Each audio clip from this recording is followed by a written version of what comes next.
Saludos mis mortales favoritos, Amos Hidalgo Acosta por acá, y en esta ocasión quiero tomar unos minutitos para hablar acerca de un pasaje que quizás para muchos, no para todos, pero quizás para muchos es un pasaje que puede traer cierta confusión a la hora de la interpretación. Y estoy hablando de Juan capítulo 3 versículo 11, cuando Juan, hablando de Jesús, dice: yo bautizo en agua para arrepentimiento, pero el que viene tras de mí, es decir, el Mesías, él bautizará en Espíritu Santo y fuego. Entonces algunos dicen: Espíritu Santo y fuego es una sola cosa, o son dos cosas. De eso vamos a hablar. No podemos interpretar un texto de Juan a la luz de lo que dice Hechos o a la luz de lo que dice Apocalipsis. No, recordemos que cada evangelio, que cada epístola, que cada libro de la Biblia es un producto literario que persigue un propósito en particular. Entonces, lo primero que tengo que hacer es leer el pasaje dentro de la propia pericopa o dentro del párrafo en el cual está. Así que voy a leer desde el versículo 1 hasta el versículo 12 para ir entendiendo de qué está hablando Juan, ¿sí? Versículo 1. En aquellos días vino Juan el Bautista predicando en el desierto de Judea y diciendo: arrepentíos porque el reino de los cielos se ha acercado. Es decir, que la temática de la predicación de Juan es el reino de los cielos. Es un llamado a ser partícipes del reino de los cielos, pero para que puedan ser partícipes. Ojo, la audiencia de Juan es una audiencia judía del primer siglo. Para que ellos puedan ser partícipes del reino de los cielos que está predicando Juan, tienen que arrepentirse. Es decir, que el llamado de Juan es al arrepentimiento, vinculado al reino de los cielos. Pues este es aquel versículo 3 de quien habló el profeta Isaías cuando dijo: voz del que clama en el desierto, preparad el camino del Señor, enderezad sus sendas. Y Juan estaba vestido de pelo de camello y tenía un cinto de cuero alrededor de sus lomos, y su comida era langostas y miel silvestre. Y salía a él Jerusalén y toda Judea y toda la provincia de alrededor del Jordán, y eran bautizados por él en el Jordán, confesando sus pecados. Al ver él que muchos de los fariseos y de los saduceos venían a su bautismo, les decía: generación de víboras, ¿quién os enseñó a huir de la ira venidera? Esto es interesante, hay que hacer un pequeño paréntesis aquí, porque el arrepentimiento al cual Juan está haciendo alusión es precisamente porque de por medio hay una ira que viene, ¿sí?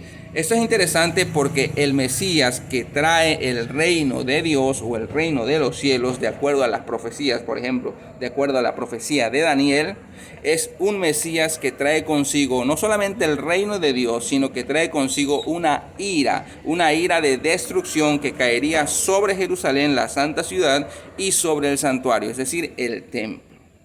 Por eso, el arrepentimiento tiene que ver con esto, ¿sí? Quien no se arrepiente va a ser parte de esta ira que viene. Y la única forma de arrepentir, la única forma de ser libres de la ira que viene, que trae el Mesías, dicho sea de paso, es a través del arrepentimiento. Por eso Juan dice: al ver que muchos de los fariseos y de los saduceos venían a su bautismo, les decía: generación de víboras, ¿quién os enseñó a huir de la ira venidera?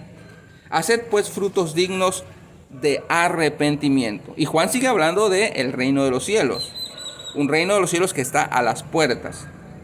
Y no penséis dentro de vosotros mismos, versículo 9, a Abraham tenemos por padre, porque yo os digo que Dios puede levantar hijos a Abraham aún de estas piedras. Ojo, he leído desde el versículo 1 hasta el versículo 9, y hasta este momento Juan está hablando del reino de los cielos y Juan está hablando del arrepentimiento como la única forma de entrada al reino de los cielos. Y ya también el hacha está puesta a la raíz de los árboles, por tanto todo árbol que no da buen fruto es cortado y echado en el fuego. Esto es interesante porque el reino de los cielos ya está cerca. Juan está diciendo esto: arrepiéntanse porque el reino de los cielos ya está cerca. El hacha ya está puesta a la raíz de los árboles. Estos árboles representan a las personas, aquellos que van a recibir el juicio de Dios que viene sobre ellos. Por eso, después, el versículo que acabo de leer es la preparación para lo que va a decir Juan ahorita. Yo a la verdad os bautizo en agua para arrepentimiento, pero el que viene tras mí, cuyo calzado yo no soy digno de llevar, es más poderoso que yo. Él os bautizará en Espíritu Santo y fuego. ¿Qué contexto tenemos aquí? Juan está hablando de el arrepentimiento es para aquellos que no quieren ser partícipes de la ira que viene, sino del reino de los cielos, ¿sí? A los saduceos y fariseos que se acercaron con la intención de ser bautizados, Juan los confronta y les dice, ¿quién les enseñó a huir de la ira que viene? ¿Sí? Y después dice, el hacha ya está puesta a la raíz de los árboles. Entonces Juan está hablando en un contexto de juicio, de un juicio que viene. ¿Y quién trae este juicio? El Mesías. El Mesías trae un doble bautismo. De acuerdo a la profecía de Joel, Joel nos dice que en los postreros días, en los últimos días, y los últimos días es el primer siglo, todos los escritores del Nuevo Testamento se asimilan viviendo en los últimos días del Antiguo Pacto. La profecía de Joel dice que en los últimos días se derramaría el Espíritu Santo sobre toda persona. Y segundo, vendría un juicio, ¿sí? El sol y la luna y las estrellas y todo eso, ¿no? Todo este simbolismo apocalíptico que se le identifica como el día grande y espantoso de Jehová, un día de visitación. Y el día de visitación, dicho sea de paso, se da a través de el Mesías. Y para confirmar esto, para confirmar que el Mesías trae un juicio, en el versículo 12 Juan dice, su aventador está en su mano y limpiará su era y recogerá su trigo en el granero y quemará la paja en fuego que nunca se apagará. Es decir, que en el propio contexto de Juan, el bautismo en fuego es un bautismo de juicio. El bautismo de Jesús tiene dos expresiones.